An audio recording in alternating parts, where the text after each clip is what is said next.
الحمد للہ والصلاة والسلام علی رسول اللہ وبعد۔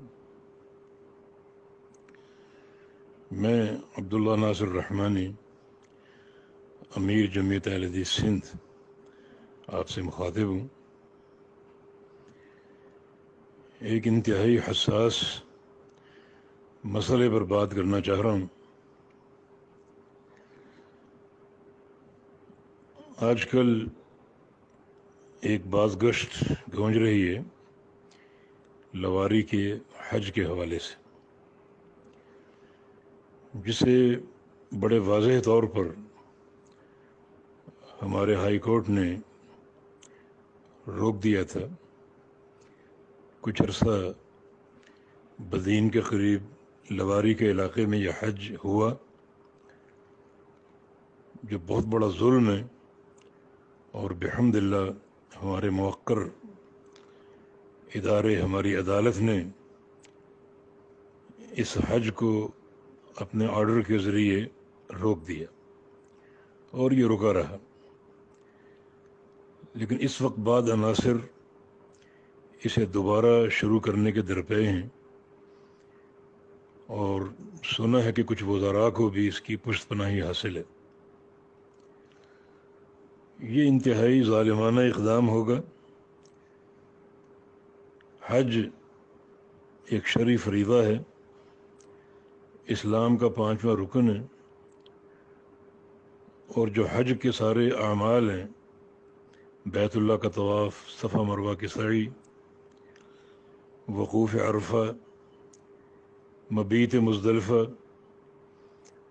اور پھر منا کی راتوں کا قیام، یہ سارے مقدسات مکہ مکرمہ میں ہیں،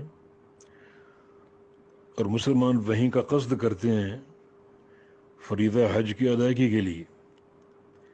اللہ تعالیٰ کا فرمان ہے، وَلِلَّهِ عَلَى النَّاسِ حِجُّ الْبَيْتِ مَنِ اسْتَطَاعَ إِلَيْهِ سَبِيلًا۔ تو یہ حج بیت اللہ کا ہے، اللہ کے گھر کا طواف ہے، صفا مروہ کی سعی ہے، تو یہ مقدسات مکہ مکرمہ میں ہیں۔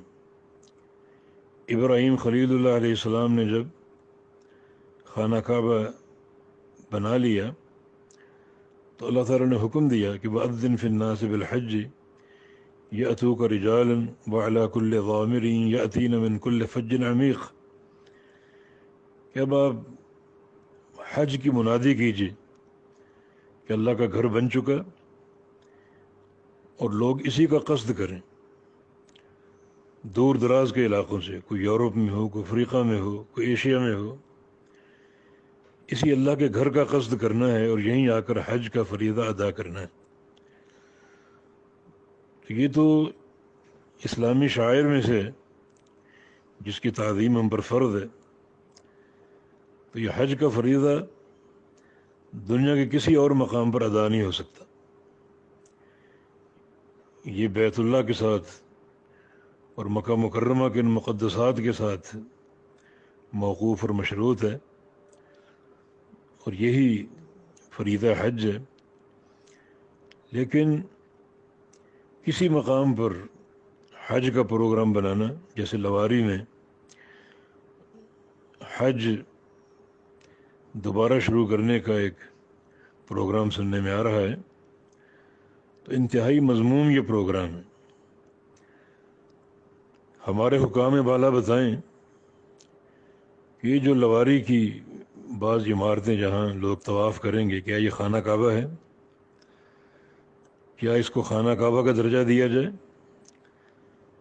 اور یہ جو سعی ادا کرنے کی کوشش کریں گے، کیا یہ وہ صفا و مروہ ہے جس کا قرآن میں ذکر ہے؟ ہرگز نہیں۔ تو اس میں سب سے پہلی ذمہ داری حکام بالا پر، ہمارے وزیر اعظم پر، ہماری عدالتوں پر، جن کے سامنے یہ ظلم ڈھایا جا رہا ہے اللہ تعالیٰ کے مقدسات پر، تو ان کی یہ ذمہ داری بنتی ہے کہ باقاعدہ قوت استعمال کر کے اس مذموم عمل کو روکا جائے، جبکہ کورٹ کے واضح فرامین موجود ہیں، تو اس کو دوبارہ شروع کرنے کا کیا معنی؟ تو سر دست ہم اپنے حکام تک یہ بات پہنچا رہے ہیں کہ اللہ سے ڈر جائیے اور اپنی دینی حمیت کے تقاضوں کو پہچانیے۔ یہاں یا کسی بھی مقام پر حج کرنے کا نہ کوئی جواز ہے، نہ کوئی شرعی یا عقلی جو ہے وہ کوئی ایسی شے ہے جو اس کو جائز قرار دے سکے۔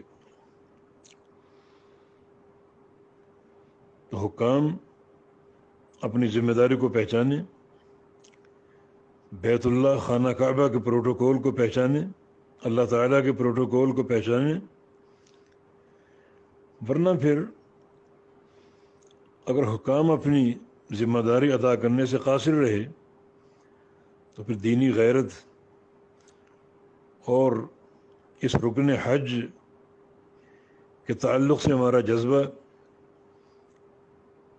اور پھر جو حمیت کے تقاضے ہیں ان کے تحت عوام الناس ان مقدسات کے احترام اور تعظیم اور تکریم کے لیے جو بھی ان سے ہو سکا، جو آخری اقدام ہو سکتا ہے وہ جانوں کی قربانی ہے، اور یقین کرے کوئی دریغ نہیں کی جائے گی، قربانیاں پیش کی جائیں گی۔ یہ ہمارا دینی شرعی معاملہ ہے جس کا گہرا تعلق عقیدہ توحید کے ساتھ ہے۔ تو اللہ کے لیے ہمارے حکام اس چیز کو سمجھیں، اس کی حساسیت کو سمجھیں، اس کی نزاکت کو سمجھیں، مسلمانوں کے جذبات مجروح ہونے سے بچائیں، اور اگر وہ سمجھنے سے قاصر ہیں تو پھر مسلمان اپنا کردار ادا کرنے کے لیے یقیناً میدان عمل میں ہوں گے۔ ہماری جمعیت اہل حدیث سندھ کے ناظم اعلیٰ محترم ڈاکٹر عبدالحفیظ سمو حافظہ اللہ، چونکہ بدین کے رہائشی ہیں اور وہیں ان کا مرکز ہے، ایک عظیم الشان لائبریری ہے، اور وہیں وہ زیادہ تر دعوتی کام انجام دیتے ہیں، تو ان کے ذمہ یہ ڈیوٹی تفویض ہے کہ وہ اس کے خلاف آواز اٹھائیں۔ انشاءاللہ پوری جماعت ان کی پشت پر ہے، اور اگر حکومت اپنی ذمہ داری ادا کرنے سے قاصر ہوئی تو پھر جو ہماری غیرت کے تقاضے ہوں گے وہ دنیا دیکھے گی۔ تو ڈاکٹر عبدالحفیظ سمو حافظہ اللہ میدان عمل میں ہیں، جدوجہد جاری ہے بحمد اللہ، اور جو بھی ان کے متقاضیات ہوں گے جماعت ان کے ساتھ ہے۔ اللہ تعالی ہمارا حامی و ناصر ہو، اور جو بھی مکروہ عزائم ہیں ان لوگوں کے جن کو دین کا فہم حاصل نہیں اور اس قسم کی باتیں گاہے بگاہے وہ انجام دیتے رہتے ہیں، اللہ تعالیٰ ان کو ہدایت سے سرفراز فرمائے، اور اللہ رب العزت تمام مسلمانوں کو سچے عقیدہ توحید کا فہم دے، اور جو بھی ہمارے دین کے شاعر ہیں، ارکان ہیں، اللہ تعالیٰ ان کی حفاظت کی ان کو توفیق دے۔ یہ ہمارا ایک پہلا پیغام ہے جس میں ہم اپنی حکومت کو دعوت دیتے ہیں کہ وہ اس تعلق سے اپنے کردار کو سمجھے اور ادا کرے، یہ ان کی ذمہ داری، ورنہ یہ دنیا چند روزہ ہے، پھر آخرت کی جواب دہی، آخرت کی مسئولیت بڑی کڑی ہوگی، حساب بڑا سخت ہوگا۔ تو آج سرخرو ہو جائیں اپنی شرعی اور دینی غیرت کے تقاضوں کو پورا کرنے کے لیے۔ اللہ پاک توفیق عطا فرما دے۔ السلام علیکم ورحمۃ اللہ وبرکاتہ۔